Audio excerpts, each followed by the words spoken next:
Meus irmãos, graça e paz da parte do nosso Senhor Jesus Cristo. Mais uma vez temos o privilégio de estarmos juntos. Estou muito alegre, com saudades de todos os irmãos e não quero perder esse privilégio, de poder compartilhar a palavra do Senhor com os irmãos. Eu te convido a abrir a sua Bíblia. Eu peço que você desligue a televisão, silencie seu celular, ou tudo aquilo que possa de alguma forma estar atrapalhando a você participar desse momento, não é? Convide teus filhos, o seu esposo, a sua esposa, caso tenha algum visitante na sua casa, chame, olha, vamos sentar aqui, vamos ouvir aquilo que o Senhor tem para nós, amém? E também te convido a abrir a sua Bíblia, lá no livro do profeta Jeremias, capítulo 5. Profeta Jeremias, capítulo 5, e nós leremos a partir do verso 1 até o verso de número 9. Jeremias 5, do verso 1 ao verso 9. E o texto diz assim: os pecados de Jerusalém e de Judá. Dai voltas às ruas de Jerusalém e vede agora, procurai saber, buscai pelas suas praças, a ver se acheis alguém, se há um homem que pratique a justiça ou busque a verdade, e eu lhes perdoarei a ela. Embora digam, tão certo como vive o Senhor, certamente juram falso. Ah, Senhor, não é para a fidelidade que atentam os teus olhos? Tu os feriste e não lhes doeu, consumiste-os e não quiseram receber a disciplina, endureceram o rosto mais do que uma rocha, não quiseram voltar. Mas eu pensei, não apenas os pobres que são insensatos, pois não sabem o caminho do Senhor, o direito do seu Deus. Irei aos grandes e falarei com eles, porque eles sabem o caminho do Senhor, o direito do seu Deus, mas estes, de comum acordo, quebraram o jugo e romperam as algemas. Verso 6, meus irmãos. Por isso, um leão do bosque os matará, um lobo dos desertos os assolará, um leopardo estará à espreita das suas cidades. Qualquer que sair delas será despedaçado, porque as suas transgressões se multiplicaram, multiplicaram-se as suas perfídias. Como vendo isso te perdoaria? Teus filhos me deixam a mim e juram pelos que não são deuses. Depois de eu ter fartado, adulteraram e em casa de meretrizes se ajuntaram em bandos. Como garanhões bem fartos correm de um lado para outro, cada um rinchando a mulher do seu companheiro. Deixaria eu de castigar essas coisas, diz o Senhor, ou não me vingaria de nação como esta? Até aí no verso 9. Abaixe sua cabeça, vamos orar. Louvado seja o teu nome, Senhor. Muito obrigado, ó Pai, por esse privilégio que o Senhor nos concede de estarmos aqui juntos para estudar mais uma porção da Tua Palavra, Pai. Fale aos nossos corações e usa-nos, ó Deus, como instrumento nas Tuas mãos, em nome do Senhor Jesus. Amém. Amém, Senhor. Meus irmãos, veja, o livro do profeta Jeremias, ele é um livro de um ensinamento profundo, de algo assim extraordinário. Veja, o ministério do profeta Jeremias, ele ocorreu aproximadamente no ano entre 627 e no ano de 586 a.C., não é? Mas qual que era o propósito justamente desse livro? Era insistir com o povo para que o povo se arrependesse dos seus pecados e se voltasse novamente a viver uma vida na dependência de Deus, ou voltasse a ter um compromisso verdadeiro e sincero com Deus. Veja, esse livro de Jeremias, ele vai abordar vários temas. Um deles é a consequência do pecado, é o juízo iminente de Deus em relação ao seu povo, a soberania de Deus e a necessidade de se ter um coração novo, haver uma transformação, uma restauração justamente de um povo que permanecia no pecado, permanecia distante da presença de Deus. Mas por que eu devo estudar o livro de Jeremias? Qual é a importância que eu preciso saber, ou eu preciso obter para poder estudar o livro de Jeremias? Veja, o profeta Jeremias, o livro do profeta Jeremias, evidentemente contém várias profecias, várias advertências e vários ensinamentos ao reino de Judá.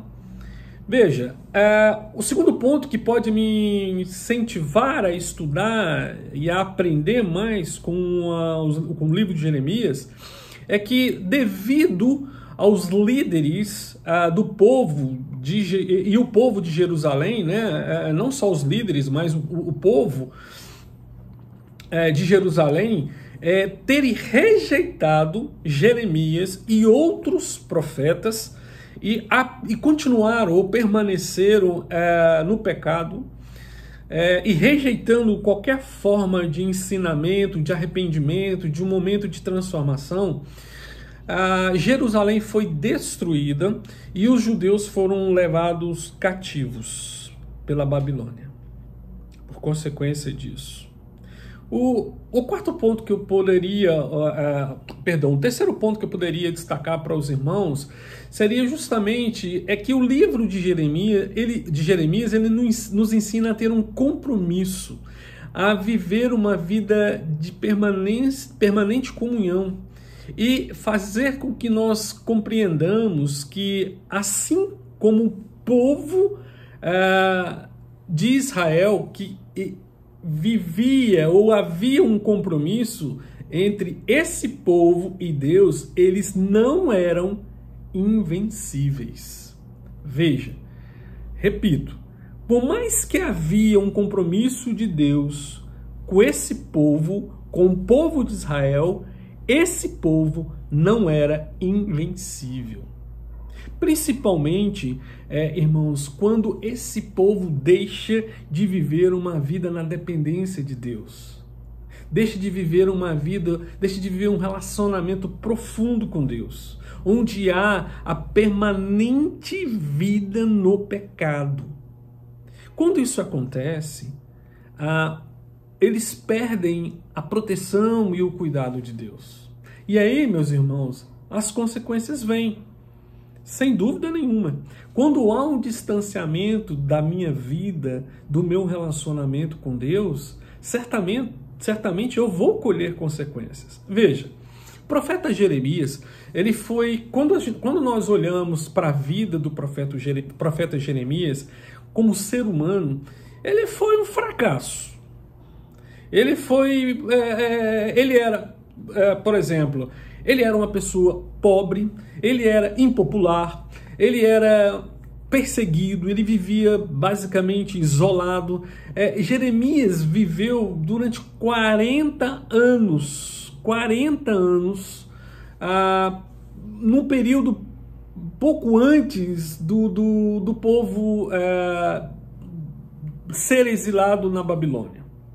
Veja, qual era a mensagem que Jeremias queria trazer para o seu povo?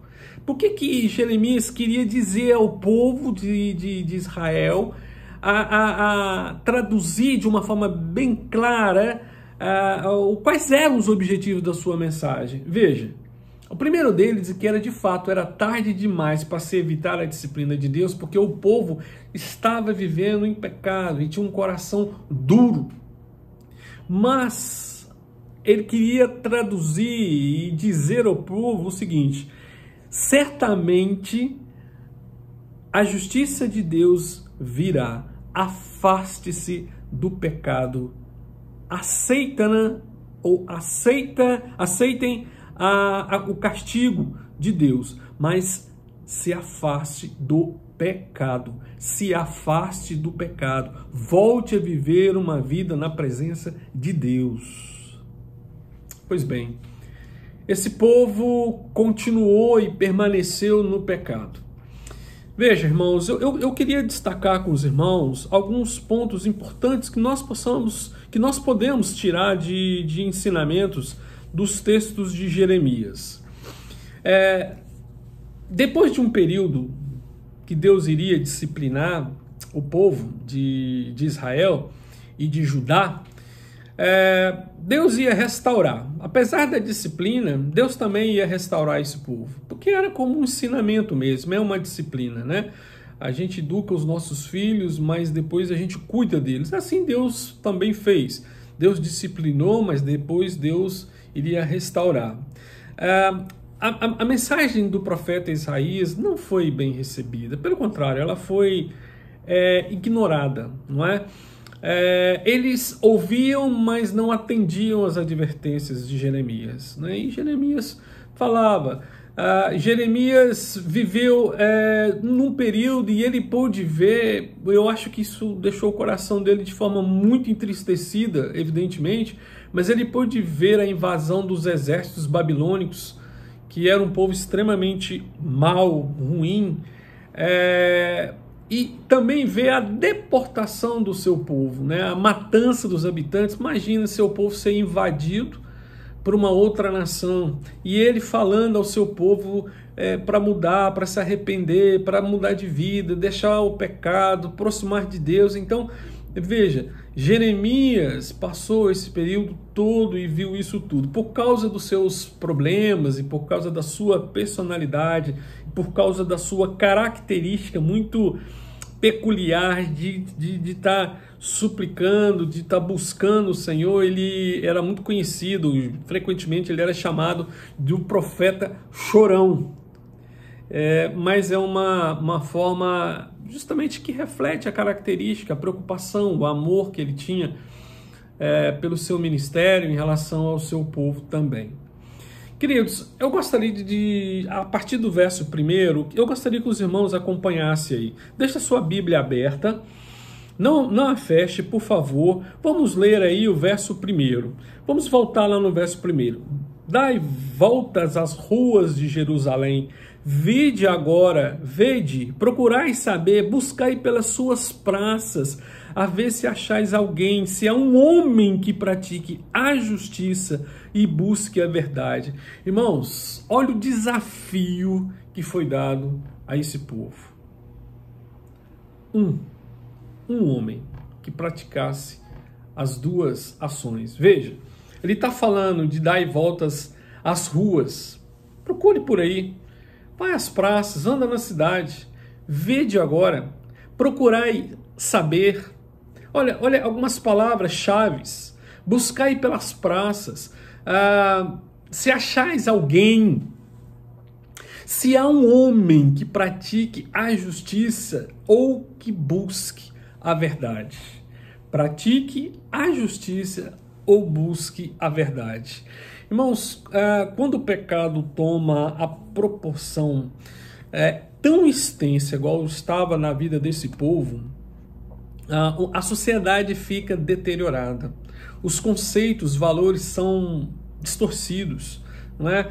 Quando nós estudamos esse texto de Jeremias, parece que é tão atual para nós, é tão próximo dos nossos dias, esse esfriamento na fé, esse distanciamento, não é? A dureza de coração do homem. Esse povo da época de Jeremias estava com o coração duro.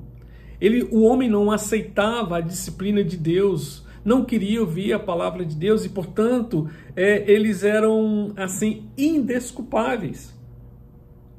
Esse povo, eles sabiam quem era Jeremias. Eles ouviam a Jeremias, mas não obedeciam aquilo que Jeremias falava. Interessante que quando nós olhamos nos nossos dias, nós vimos aí um cenário muito semelhante. Veja, irmãos, quantas famílias, quantas situações, quantos casamentos, quantos desafios nós temos presenciado e lutas de pessoas que se distanciaram da presença de Deus e conhecem a palavra de Deus, e se esfriaram na fé.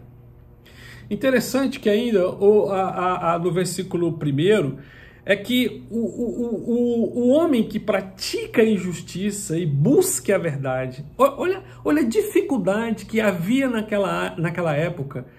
Olha o que Jeremias, olha o desafio para esse povo. Alguém que busque a justiça, ou que pratique a justiça e busque a verdade. Sabe, irmãos, pelo menos se um homem, é o que o texto está dizendo, se um homem houvesse apenas com essas duas qualidades, com essas duas características,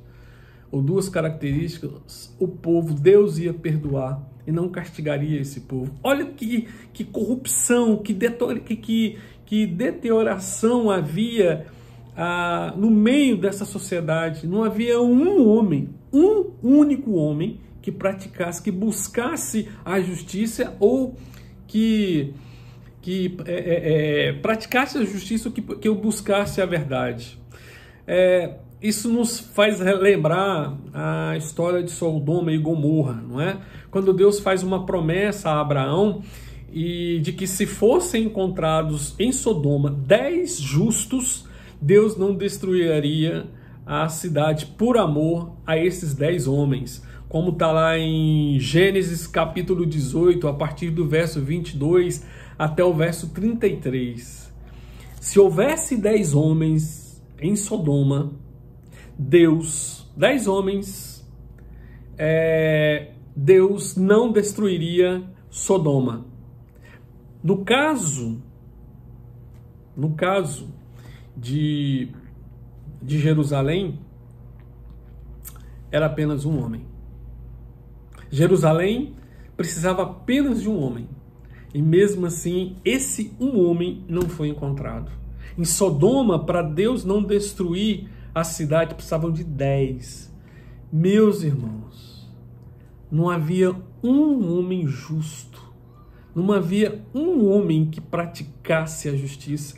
Não havia um homem nas ruas, nas praças, que buscasse a verdade. Que sociedade, que povo corrompido. E ouvindo Jeremias falar e não dava ouvido e se corrompendo. E aqui, irmãos, é importante deixar claro que o povo de fato estava corrompido. Havia promiscuidade, pecado, prostituição, havia enganação, mentira, falsidade, a ganância imperava, sabe? Havia o desejo da maldade, da enganação, aquela gíria, né, que nós, muito brasileiros, conhecemos, é aquele jeitinho, a ideia de se passar na frente, de se ganhar, sabe, assim, literalmente, era isso mesmo, era enganação.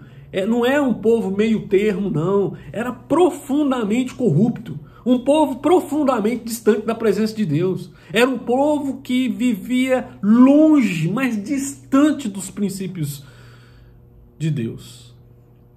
Mas nós vamos estudar mais, nós vamos aprofundar. Olha o verso 2. Leia aí o verso 2. Embora digam, tão certo como vive o Senhor, certamente juram falso. Havia, irmãos, a prática da mentira, mesmo sob juramento. Eles usavam aquela expressão que está dizendo no texto, tão certo como vive o Senhor. Tão certo como vive o Senhor, eu estou falando a verdade. Mas era mentira, porque vivia uma enganação a todo instante, a todo momento. Irmãos, usando o juramento para reforçar as suas mentiras. Mesmo quando o juramento em momentos difíceis da vida desse povo, que eles tinham a oportunidade, naquele momento, de refletir, porque eles sabiam que estavam fazendo errado, eles permaneciam na enganação, usando de juramento. Outro ponto interessante, o nível de corrupção desse povo era tão grande, mas tão grande, que o pecado ele estava de fato impregnado com tamanha intensidade que, olha, irmãos, não havia, repito, um homem sequer no meio de uma população, no meio de uma cidade. Irmãos, conheciam a palavra, Jeremias estava falando, Jeremias estava dando as orientações, Jeremias estava dando o caminho para eles seguirem, pois eles permaneciam. E vai além, e eles vão além, e usavam de juramento para reforçar uma mentira. Vamos lá, irmãos. Verso 3, o que diz o verso 3? Ah, Senhor, não é para a fidelidade que atentam os teus olhos? Tu os feristes e não lhes doeu. Consumiste-os e não quiseram receber a disciplina. Irmãos, veja só. Havia algumas características nesse povo. Havia insensibilidade. Havia indisciplina. Havia endurecimento do coração e da mente. Havia indiferença. Veja, não quiseram voltar. E não houve em nenhum momento arrependimento. Olha o finalzinho do verso 3. E não quiseram receber a disciplina. Olha o finalzinho. Endureceram o rosto mais do que rocha. Mais do que rocha. E não quiseram ouvir. Veja, o coração deles era intencionalmente duros.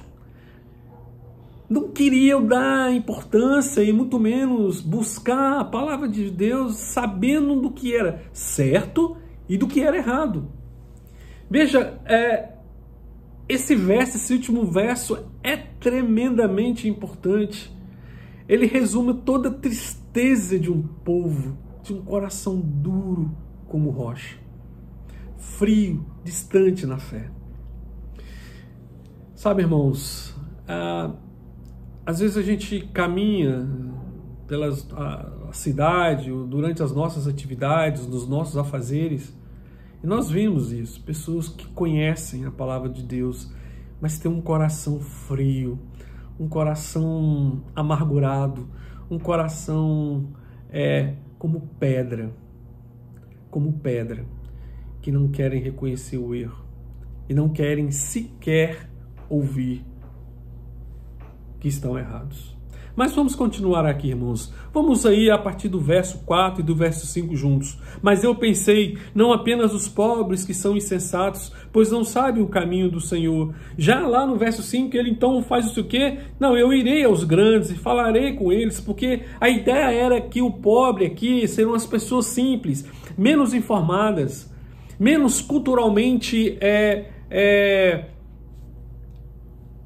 tivesse mais condições de interpretar, de compreensão, de saber o que estava certo, o que estava errado, mas pelo contrário, aí no verso 5, a gente consegue entender que até aquele que tinha a condição de entender melhor, que era provido de conhecimento ou de melhor conhecimento, também vivia uma frieza na fé, um coração extremamente duro e amargurado. O Senhor traz as oportunidades a esse povo, queridos. Mas de comum acordo, eles quebram o jugo.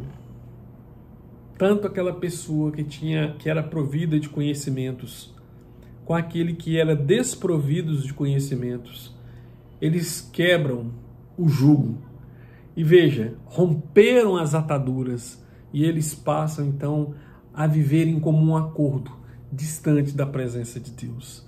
Irmãos, no verso 6, que diz o verso 6, por isso um leão que busca do bosque os matará, um lobo do deserto os assolará. E aí ele vai trazendo algumas figuras, para justamente, e aqui a figura das feras é justamente para destruição, é para justamente dizer para o povo, veja, não há saída, não há caminho a ser seguido se você não se arrepender.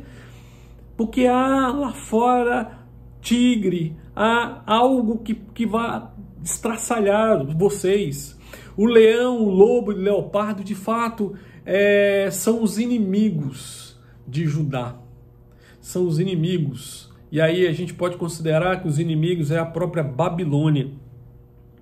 Leão, tigre é a Babilônia, porque se os irmãos forem estudar a partir do capítulo 6, vocês vão ver que esse povo que aqui com um coração duro, que um coração frio na presença de Deus, eles então são levados cativos pelos babilônicos. Então aqui nessa figura de linguagem, onde ele fala leão do bosque, lobo do deserto, leopardo, são os seus inimigos que eles vão trazer com o povo da Babilônia. Sabe, irmãos, a gente faz uma análise desse texto profunda e chega até, às vezes, a gente se emocionar. Como é que pode um povo, sabendo da verdade, sabendo do que são, sabendo quem são, sabendo quem era Jeremias, sabendo das consequências, mesmo assim permaneceram distantes da presença de Deus? Era um povo que tinha um coração tremendamente distante da presença de Deus. Irmãos, versos 7 e 8, eu já estou caminhando para o final. Verso 7 e verso 8 diz assim: verso 7, como vendo isto, te perdoaria? Teus filhos me deixam a mim e juram pelos que não são deuses. Depois de eu os ter fartado. Veja, irmãos, é Deus que está dizendo. É Deus que está dizendo. Vocês acham que eu vendo tudo isso e ainda deveria eu perdoar esse povo? De tudo aquilo que eu já fiz, falei ao coração do profeta Jeremias para que falasse a esse povo, pedi para que Jeremias insistisse. Esse profeta passou maus momentos, mas mesmo assim ele persistiu, foi lá, falou, o povo não deu ouvido. Esse povo conheceu a minha palavra, não me deu ouvido. Esse povo que sabe qual é o caminho certo e não me deu ouvido. Seus filhos me abandonaram.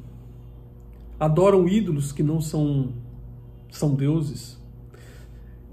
Eu dei de comer a eles, eu alimentei esse meu povo. E quando já estavam satisfeitos, todos fartos, começaram a cometer adultérios, reunindo-se em casas de prostitutas.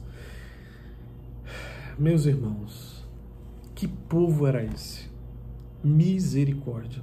Era um povo que eles foram alimentados como cavalos, bem alimentados, cheios de desejos, sabe? Cada um, e aí há uma figura, né, do cavalo bem alimentado, mas ele procuravam as outras mulheres como um cavalo que, relinchando, estava se aproveitando daquele momento. Queridos, depois de terem sido abençoados por Deus, deram-lhe as costas e pecaram contra o Senhor. Esse povo foi abençoado. Esse povo recebeu a graça e a misericórdia de Deus e lá na frente eles deram as costas. O que está descrito nos versos 7 e nos versos 8, repito, é muito parecido com os nossos dias. Sabe, um povo que é abençoado, um povo que tem tido o livramento de Deus, da parte de Deus, conhece a intimidade, e a cada dia que passa eles vão deixando, vai saindo, vão se afastando, não querem buscar mais estarem na presença de Deus, infelizmente. Eu quero concluir dizendo aos irmãos, e aí no verso 9 ele diz assim: deixaria eu de castigar essas coisas, diz o Senhor. Eu não me vingaria de nação como esta? O Senhor os feriu e até os consumiu, não é? Mas eles resistiram e preferiram seguir o caminho do pecado, a mentira, a ilusão, o afastamento da presença de Deus. Um comportamento de uma nação que preferiu a seu bel prazer, a escolher o caminho fora dos ensinamentos da palavra do Senhor. Irmãos, nós precisamos ter cuidado. Às vezes nós não temos o mesmo erro que esse povo tem, ou não cometemos o mesmo em termos de grandiosidade, ou de níveis de consequências o que esse povo cometeu. Mas eu preciso entender que assim como esse povo eu posso estar cometendo o mesmo erro, cometendo o mesmo pecado. Porque eu sei o que é a palavra de Deus. Eu sei o que é certo. Eu sei o que é o correto. Eu conheço.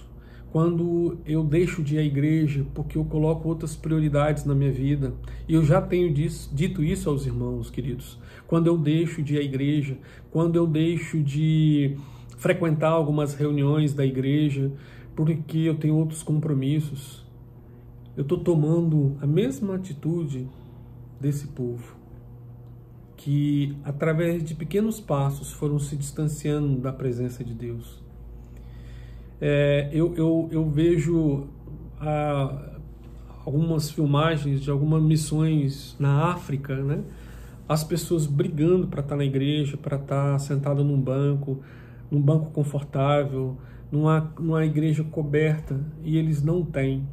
E assim mesmo eles andam quilômetros para estarem reunidos para louvar o Senhor. Nós temos todas as condições.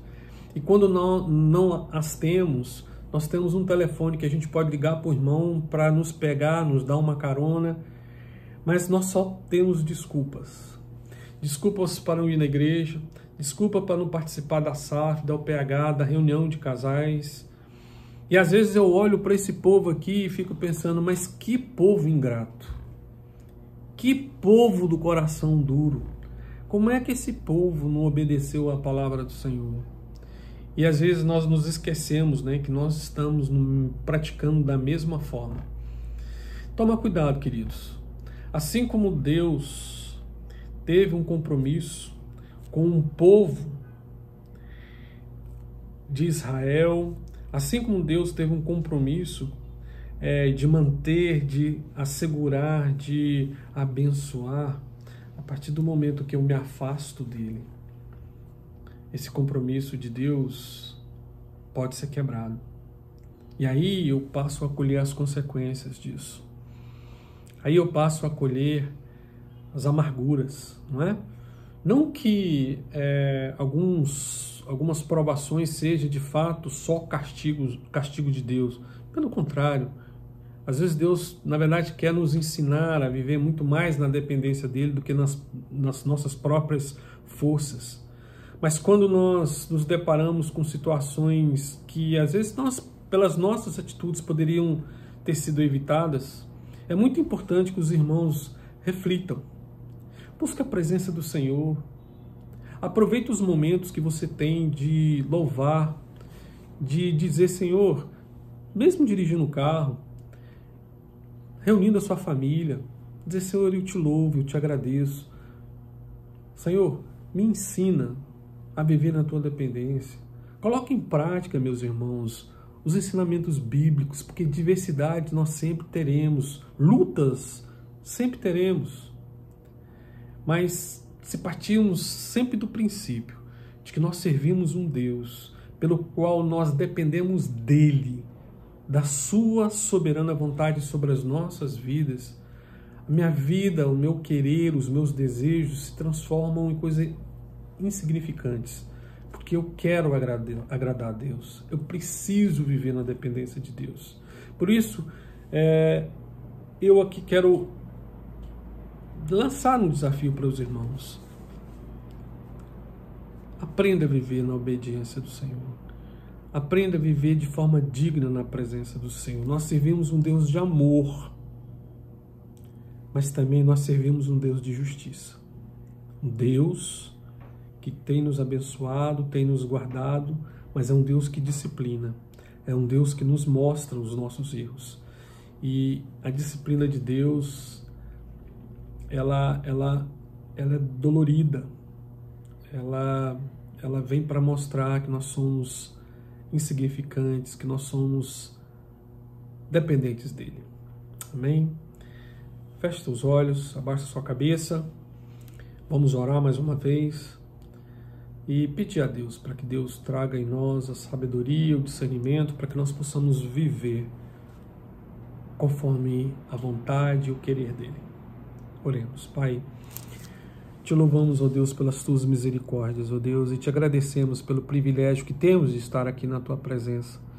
Ó Deus, nós sabemos que existem lutas, batalhas,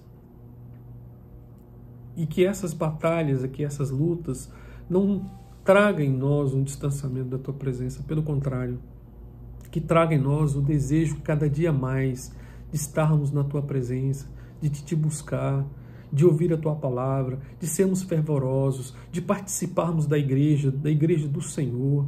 Ó Deus, de sermos firmes no propósito fiel de cada dia mais de buscar a santidade no Senhor. Ó Deus, queremos te clamar para que o Senhor esteja abençoando cada família aqui que está ouvindo e vendo esse vídeo, Pai. Que o Senhor derrame sobre a vida de cada um o renovo, a paz, a tranquilidade. Se há alguém aqui com o coração aflito, preocupado, que essa pessoa, que essa família derrame na tua presença todas as angústias, ó Pai. E que o Senhor esteja aumentando a nossa fé para que, de uma forma especial, nós possamos te louvar, ó Pai, te glorificar por tudo, Pai, que o Senhor fez, desde o nosso nascimento, por o Senhor ter nos escolhido, Pai, e por aquilo que ainda há de fazer nas nossas vidas, ó Deus. Esteja abençoando a nossa liderança, os nossos pastores, o pastor Alfredo, o pastor Rodrigo, pastor Isaac, pastor Eduardo, a minha vida, o meu ministério, as sociedades da igreja, aquelas pessoas que têm passado por provações, seja de saúde, de desemprego. Ó Deus, nós te clamamos. Traga o renovo, traga a paz nos nossos corações. Tira as aflições, tira os medos, tira, ó Pai, aquilo que tem nos afastado da tua presença. Não permita, ó Pai, que sejamos esse povo, assim descrito aqui no livro de Jeremias, um povo que cultuava o pecado, frio, distante da tua palavra, com coração duro, ouvidos tapados. Ó Deus, desperta em nós o desejo de estar na tua presença. Em nome do Senhor Jesus. Louvado seja o teu nome, agora e sempre. Amém. Que Deus abençoe a você, meu irmão, minha irmã. Vá em paz, em nome do Senhor Jesus. Aqui é o pastor Maurício Tomé, pastor auxiliar da Igreja Presbiteriana Memorial, em Jaboatão dos Guararapes. Até mais, se Deus assim permitir.